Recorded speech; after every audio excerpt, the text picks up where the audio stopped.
荷兰顶尖拳王对华无敌，一晚上就 KO 3位中国搏击高手，来华不到5年的时间就席卷整个中国搏击界，他就是所有中国拳手甚至世界拳手的噩梦。这家伙就是泰拳天王克劳斯，他的巅峰时期就连波球还有亚桑克莱都不是他对手。日本踢拳冠军磨砂豆也被他重拳 KO， 永动机一样的体能，加上势大力沉的重拳，让所有世界顶尖高手都感到畏惧。就在他对华无敌，马上就要称霸中国搏击的时候，酷刑者顾辉奉命迎战这个魔鬼，硬碰硬，就看谁更硬了。在比赛正式开始前，望兄弟们动动发财的小手点个赞，小编祝兄弟们发大财。比赛开始，红色短裤克劳斯，黑色短裤顾辉是比顾辉稍微矮一点。我们看比赛开始的时候，克劳斯就不断的向前压进。克劳斯是一位拳法非常见长的一位老将。是的，在上一场比赛当中，就是用非常密集的拳法压制，击败了中国的名将刘明志。这场比赛本身是刘明志的复仇之战，但是刘明志是因为体能的问题，是临时变阵空降顾辉。我们看到克劳斯把顾辉逼到了绳脚。克劳斯还是这么充满压迫式的进攻手段，他之前对战的选手都是将他们 KO， 显然这场比赛也是抱着同样的目的来的。不过这次他遇到了铁门剑，顾辉并不跟对手硬碰硬，而是慢慢的往后拉扯，坚决不跟对手有正面硬刚。要是换拳的话，这个量级恐怕没人是克劳斯的对手。于是顾辉就战势取胜，就在点数上占据优势，利用自己灵活的步伐跟对手厮杀，不断的往后拉扯，后退中还有精准的打击，往前去送，往前去压。现在是顾辉是边退边打防守反击，不断的去踢去挑，来破坏克劳斯前腿支撑腿的平衡，连续的扫踢，非常的重啊！刚才看到顾辉的前手的摆拳非常突然，克劳斯这位老将是一位反架的选手。克劳斯把距离把控是非常到位，他不断的来破坏顾辉进攻的距离。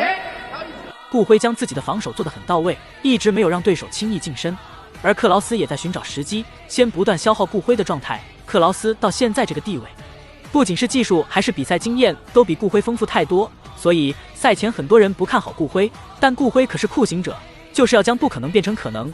更何况这场比赛顾辉还是跨级别挑战，因为原来的对手因为伤势不能出战，顾辉主动请缨对战天王克劳斯。克劳斯能够实现左右架的互换，这个迎击拳来自于顾辉，漂亮的后手重拳，直接后手，非常密集的拳法的反击来自于克劳斯。这场比赛顾辉想必是要一锤定音。克劳斯现在着急。第二回合比赛开始，克劳斯表现出了王者风范，上回和对手打得很平稳，非常放松。老将的比赛经验非常丰富，但是有句古话这样说，长江后浪推前浪，顾辉也有自己的可取之处。仔细看就会发现，顾辉在点数上是占据一点优势的，面对这种爆发力很强的选手时，就是得用脑子打拳。顾辉的战术非常成功，现在还是没有被对手抓住重击，这个小将确实非常聪明。克劳斯再次把顾辉挤到了绳边，因为刚才有几次顾辉的后手拳，就是他的左手的重拳能够打到克劳斯，是因为克劳斯如果说是右架右手在前的话，自己的头部的右侧是一个比较明显的空当。是的，而且顾辉也是非常善用自己极为快速的启动的速度。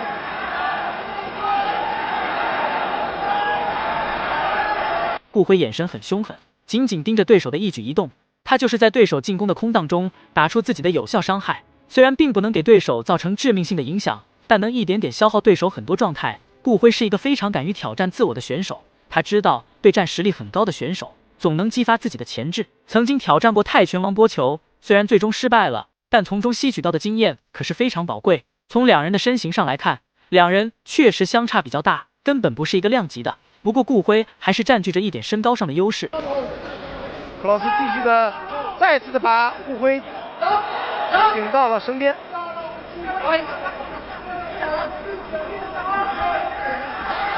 那么刘波这场比赛顾辉的这种战术是相对来说是比较合理的吗？到目前为止他的贯彻的情况你觉得如何？顾辉的这个打法是非常克制克劳斯，但是不断的移动，然后用扫踢来干扰克劳斯。顾辉腿法上控制距离，不会让对手轻易近身。不过克劳斯现在进攻欲望非常明显，但是现在他觉得有点不对劲了，因为很长时间都被顾辉的防守精准格挡，命中率现在并不是很高，而顾辉还是游击战术。这场比赛顾辉一定要将体能保存充足，这一点是非常重要的，因为体能不足往往是非常致命的。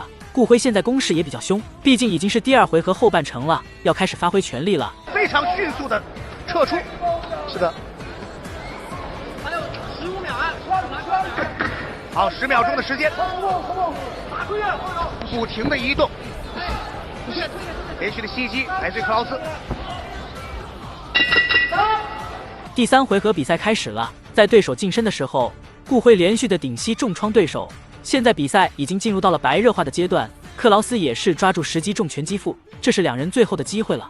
不过现在两人都没有非常明显的优势，一个是精准打击，另一个则是高强度的输出。赛前观众都没有想到顾辉能打出这样的效果，还以为会跟之前的中国选手一样，打不满2回合就会被终结，没想到顾辉真的做到了。对战克劳斯完全不虚，没有被对手牵着鼻子走。在这个时候已经毫不吝啬自己的体能。顾辉也是采取不断的近身破坏距离，然后来给自己体能保持自己的体能的储备。哦，漂亮的后手拳！这时候克劳斯连续的左拳进攻，顾辉摆地左拳，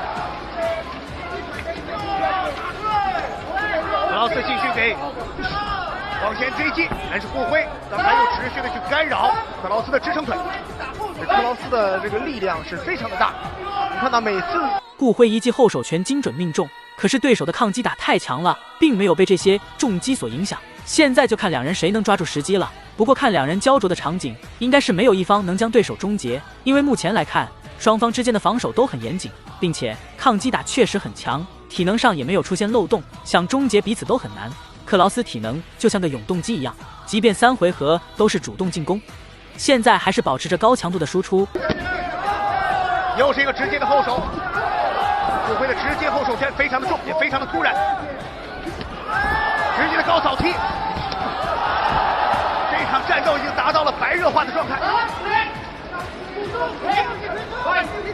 想成为一个冠军，你必须击败一个冠军。那这场比赛，顾辉面临到目前为止职业生涯终结。重拳击负来自克劳斯，顾辉反击，不到10秒钟的时间，全场都已经沸腾了。最终裁判宣布平局，需要打加时赛，这就是双方最后的机会了。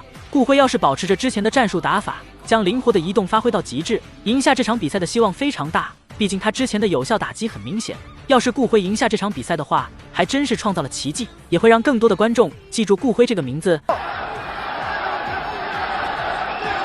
这个时候顾辉我看到他的移动明显的不如前3个回合范围来的大，这个时候要非常的小心，因为克劳斯可以说拳法大师，一旦给他一个固定的点，他会发起多次的进攻。是的，双方的缠抱当中的洗法的对攻，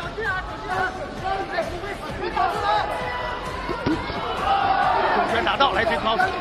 眼看着时间1分1秒的流逝，现在两人还是没有将对手终结，这场比赛打得十分艰难。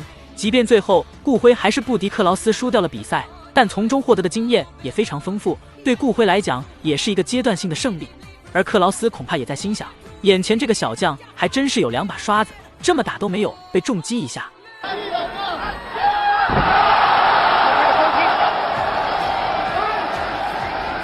20秒，顾辉能否顶住压力？克劳斯现在也是没有什么体能了。10秒，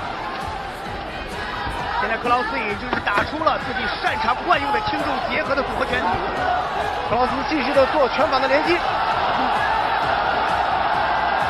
最后的对拼，比赛结束。最终还是没有 KO 的情况出现，双方都已经打得这么凶狠了，可见两人的防守有多强。不过还是顾辉更胜一筹，点数上占据优势，打败了不可一世的克劳斯。大家觉得顾辉打得酷吗？欢迎在评论区留言讨论。本期视频就到这里，点关注不迷路，下期视频更精彩哦。